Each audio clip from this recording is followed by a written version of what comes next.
पाकिस्तान में दहशतगर्दाना हमला हुआ है। 12 की मौत की खबर है और 2 धमाकों में 12 लोगों की मौत हो गई है। 32 इसमें जख्मी बताए जा रहे हैं। आपको बताते चले भारी कारों में इसी के साथ 2 कारों में जो है अचानक से ब्लास्ट होता है। खैबर पख्तूनख्वा के बन्नू जिले में यह धमाका हुआ है। इफ्तार के दौरान हुए दोनों ब्लास्ट में आर्मी कैंट इलाके में ताबड़तोड़ धमाके देखने को मिले हैं। तो इफ्तार के वक्त ये धमाका हुआ है और उसके बाद से अफरा तफरी चीख पुकार वहां पर साफ तौर पर देखने को मिली।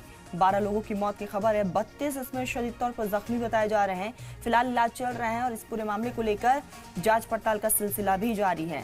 तो ये खबर पाकिस्तान से है। खैबर पख्तूनख्वा में जो धमाका हुआ उसमें 12 लोगों की मौत, 32 शदीद तौर पर जख्मी हैं। फिलहाल इलाज चल रहा है और इस पूरे मामले को लेकर जांच पड़ताल भी की जा रही है। आपको बता दें कि इसके पीछे जैश उल फुरसान और टीटीपी का हाथ बताया जा रहा है। इन पर शक है।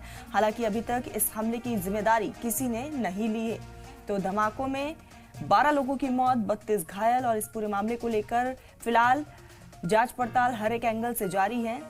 तो खैबर पख्तूनख्वा के बन्नू जिले में यह धमाका हुआ।